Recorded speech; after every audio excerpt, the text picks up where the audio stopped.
Antes de a gente ler, eu queria pedir a algum irmão, quem tiver no coração desejo, fazer uma oração, pedir ao Senhor para comunicar ao nosso coração a sua palavra essa noite. Quem pode fazer essa oração por mim aí? Por nós, né? Por todos nós.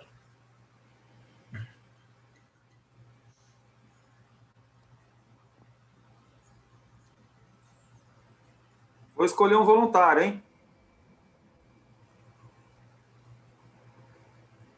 Railda, nossa voluntária, ora aí para nós, mãe.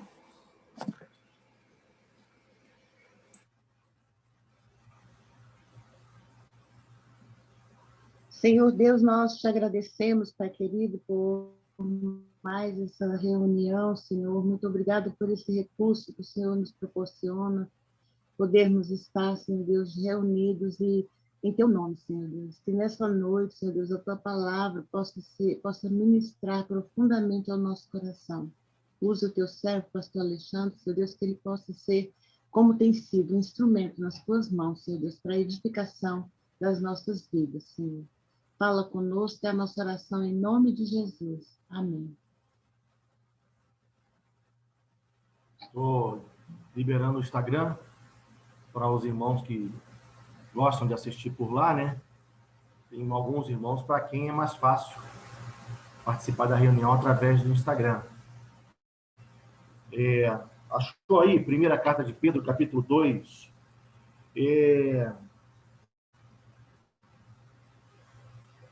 A partir do versículo 11, Pedro começa a descrever deveres sociais de um discípulo de Jesus, de alguém que se propõe a seguir Jesus.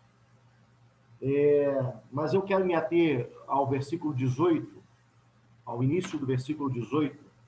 Eu queria que você acompanhasse comigo aí, se você colocou sua Bíblia aí no smartphone, onde diz assim: escravos, sujeitem-se aos seus senhores com todo respeito, não apenas aos bons e amáveis, mas também aos maus, porque é louvável que, por motivo de sua consciência para com Deus, alguém suporte aflições sofrendo injustamente. Pois que vantagem há em suportar açoites recebidos por terem cometido o mal? Mas se vocês suportam o sofrimento por terem feito o bem, isso é louvável diante de Deus. Para isso, vocês foram chamados, pois também Cristo sofreu no lugar de vocês, deixando-lhes exemplo, para que sigam seus passos. Ele não cometeu pecado algum, e nenhum engano foi encontrado na sua boca. Quando insultado, não revidava. Quando sofria, não fazia ameaças, mas entregava-se àquele que julga com justiça.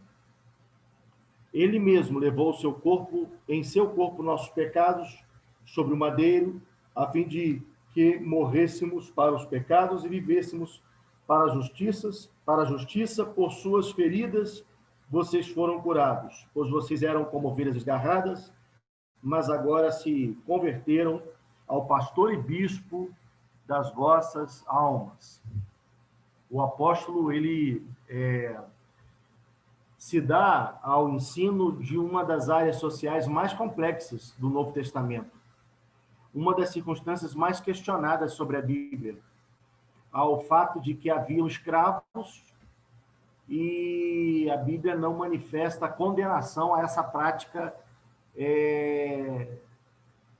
de possuir escravos, de fazer escravos.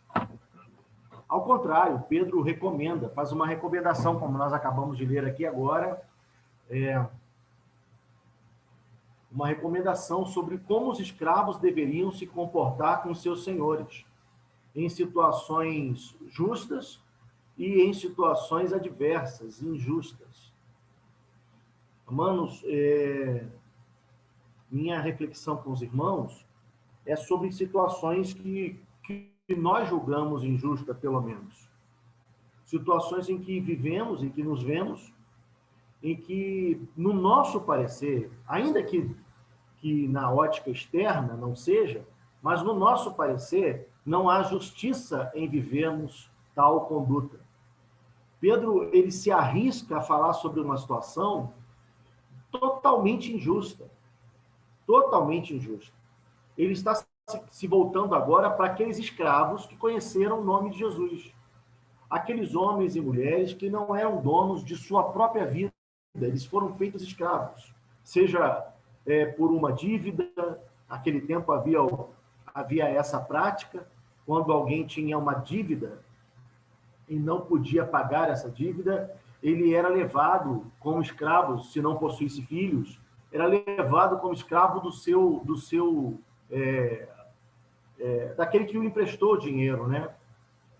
A Bíblia chega ao ponto de dizer, quando está falando para a gente não pedir dinheiro emprestado, porque quem deve é escravo daquele que o emprestou, fazendo referência a uma prática social, civil, daquele tempo. E Pedro escreve a esses irmãos que se converteram e que, porque se converteram, começam a ser empoderados, né? A Bíblia e o Evangelho de Cristo empodera o homem de uma maneira muito especial. Qualquer pessoa que conheça Cristo experimenta uma libertação, experimenta a possibilidade de viver com novos olhares, com novos sonhos, com novas expectativas, com novas ambições, com novos desejos. O Evangelho tem esse poder sobre o homem ou sobre a mulher. Então, ele recomenda aos escravos que se converteram que olhem para a sua condição de escravos como isso sendo uma manifestação da mão do Senhor. Veja que proposta indecente, indecorosa de Pedro. Que os escravos deveriam olhar para situações injustas nas quais eles viviam como uma expressão da mão do Senhor. A situação de humilhação injusta que passavam como uma manifestação da vontade de Deus.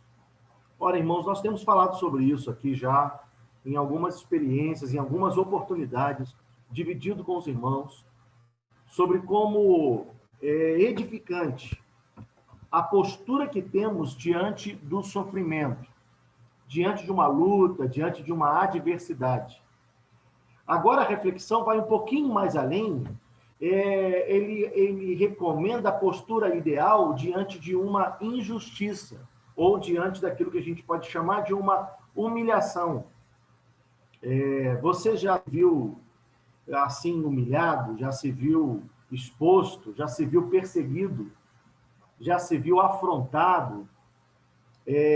A palavra de Deus nos dá algumas recomendações sobre como um discípulo de Jesus deve se comportar nessas coisas. Como Pedro fala aqui aos irmãos, e ninguém poderia se colocar em condição de humilhação, de perseguição e de injustiça mais sofrida do que esses escravos, do que essas pessoas que se converteram, mas permaneceram escravos. No conselho que Pedro vai dando, ele denota uma possibilidade de uma identificação com Cristo, com o caminho de Cristo. E ele usa o exemplo de Cristo. Olha para Cristo e nos dá um primeiro checkmate, assim. Alexandre, como é que eu devo me comportar quando eu for injustiçado, quando eu for caluniado, quando eu for perseguido, quando eu estiver numa situação de exposição? Qual deve ser a postura, ou qual é a recomendação bíblica? Segundo Pedro, ele fala para a gente imitar, porque a nível humano, ninguém melhor do que os escravos, aqueles a quem ele escrevia essa carta.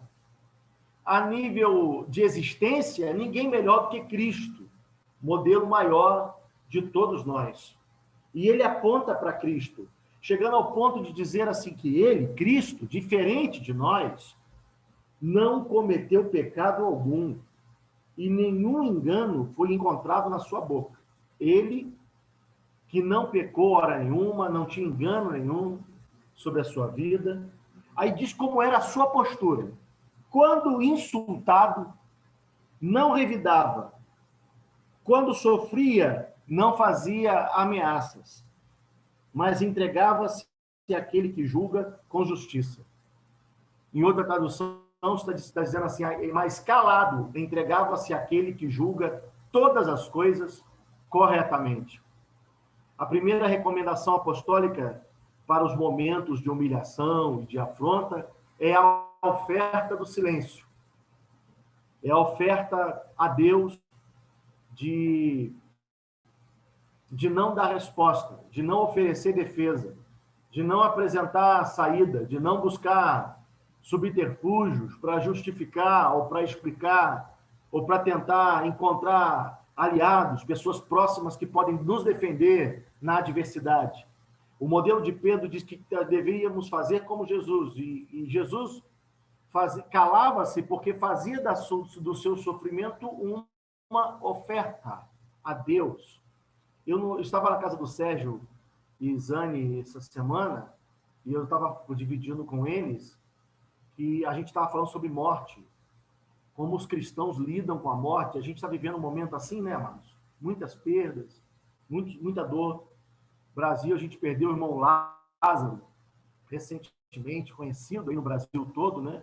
Foi deputado federal e era cantor evangélico e muito conhecido. E, infelizmente, a gente perdeu. Quantas pessoas perdendo parentes, família.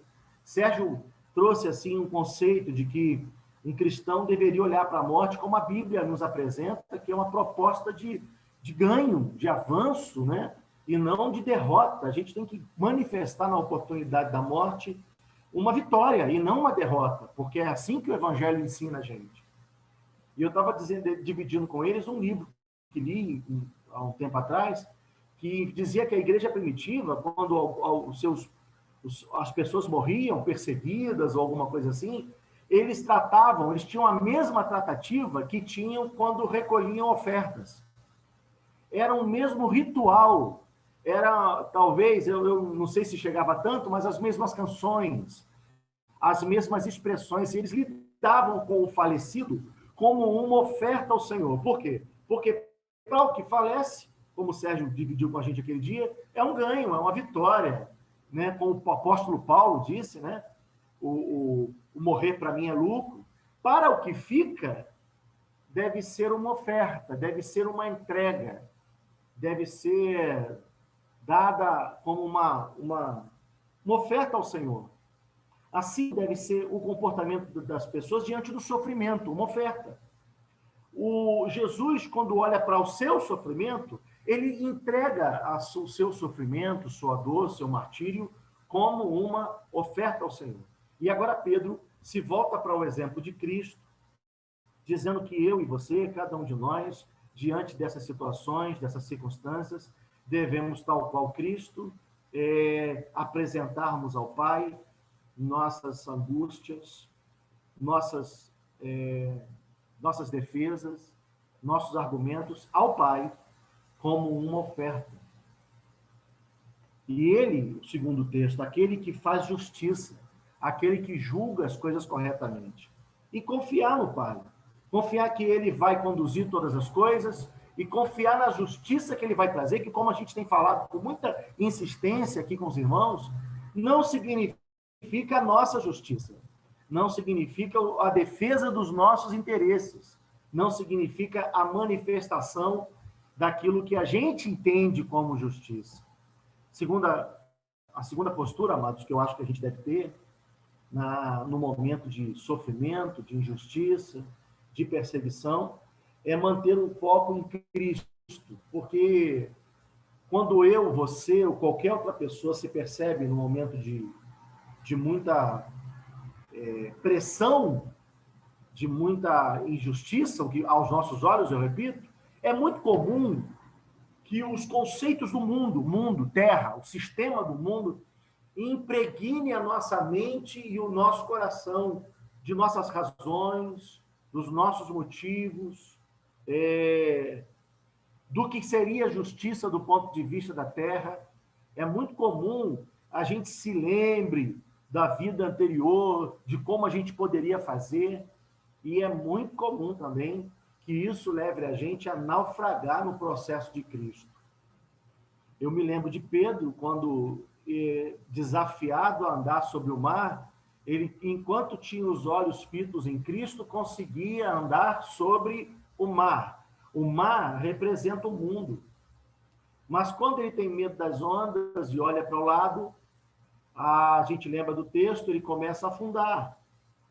Quando a aflição, a injustiça ou a angústia te faz olhar para o lado, tirar os olhos de Cristo, tirar os olhos do modelo e do exemplo que é Cristo, a gente afunda, naufraga, a gente padece. O mundo começa a engolir a gente. E o que é o mundo? O mundo não significa só coisas erradas e ruins, mas o mundo significa muitas vezes os nossos argumentos corretos. O que a gente entende que seria certo fazer naquela situação, por exemplo, onde você está sendo injustiçado. O que você entende, o que o seu amigo do lado entende, o que a pessoa que estava lá junto entende, e aqueles conceitos humanistas que defendem a gente, que defendem a nossa justiça, começam a encher a nossa mente, o nosso coração, e o resultado disso é que a gente naufraga da proposta de Deus. A gente afunda da proposta de Deus, a gente afunda nas nossas razões, a gente afunda no nosso argumento, a gente afunda na nossa defesa, a gente afunda no nosso coração, a gente afunda na nossa soberba, a gente afunda na nossa pseudo-espiritualidade, a gente afunda nos nossos argumentos. Olhar para o lado. Então, a segunda coisa é manter os olhos em Cristo. Sofrer o dano. Eu vou pulando para a terceira coisa já. Olhar, manter os olhos nele. Eu sei que é difícil e como é doloroso e angustiante permanecer com os olhos em Jesus quando as circunstâncias adversas estão insistindo em falar aos nossos ouvidos. Você se lembra da situação de Pedro? Eu fico imaginando como devia ser difícil para Pedro, porque o mar não estava calmo, ele continuava intenso. Então, as ondas, eu imagino assim, tá? Me permite imaginar com você aqui. As ondas bravias vinham sobre ele, Pedro estava molhado, encharcado, e molhado, as ondas batiam no seu rosto. Assim são as situações, as circunstâncias, que muitas vezes batem na nossa cara, afrontam a gente, e a gente é levado ou seduzido a olhar para o lado, tirar os olhos de Jesus. Então, primeiro, é imitar o exemplo de Cristo. Em segundo lugar, é manter os olhos em Cristo. Amém? Não? Terceiro lugar, eu queria convidar você a abrir sua Bíblia comigo na primeira carta de Paulo aos Coríntios, capítulo 6, versículo 7. 1 Coríntios 6, 7. Você pode ir lá comigo?